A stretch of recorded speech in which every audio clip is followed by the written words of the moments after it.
রেখেছে তারেক রহমানের একটা ধমক। ফখরুল সাহেব নিজেই তো স্বাধীন নয়, তার দলের কোনো পর্যায়ে কোনো সম্মেলন হয় না, অভ্যন্তরীণ গণতন্ত্রের চর্চা হয় না। তারেক রহমান বিদেশে থাকলে বিএনপি কখনো স্বাধীন সত্তা নিয়ে রাজনৈতিক দল হিসাবে অস্তিত্বের প্রকাশ ঘটাতে পারবে সেটা আমাদের বিশ্বাস। নির্বাচনে বিএনপি আসবে না, নির্বাচনে বিএনপি যদি আসত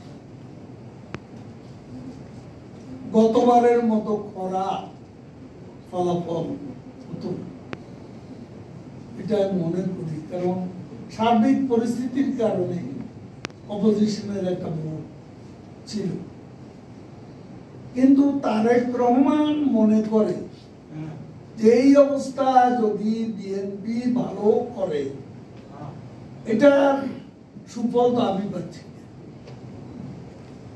তারেক রহমান তো পাচ্ছে না, আপনি তো দেখেন। এখন আপনি তাকিয়ে দেখুন, আর্জেন্টিনার মতো দেশ মিলে নতুন প্রেসিডেন্ট, খুবই ডাইনামিক মানুষ, সেখানে 300% ইনফ্লেশন,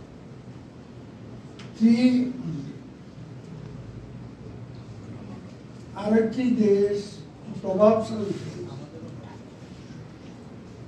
প্রেসিডেন্ট এরদোয়ানের কারণে দেশটি তুরস্ক খুবই প্রভাবশালী দেশ বিশ্ব রাজনীতি।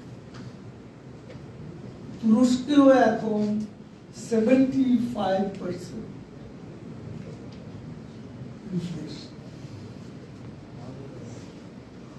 আজকে শ্রীলঙ্কা, পাকিস্তান, আমাদের আশেপাশের দেশগুলো তাদেরও ইনফ্লেশনের অবস্থাটা ভালো নয়। জিনিসপত্রের দাম, আমি একটা সিঙ্গাপুরে একটা কাগজে দেখলাম যে পাকিস্তানি ছোট কাফে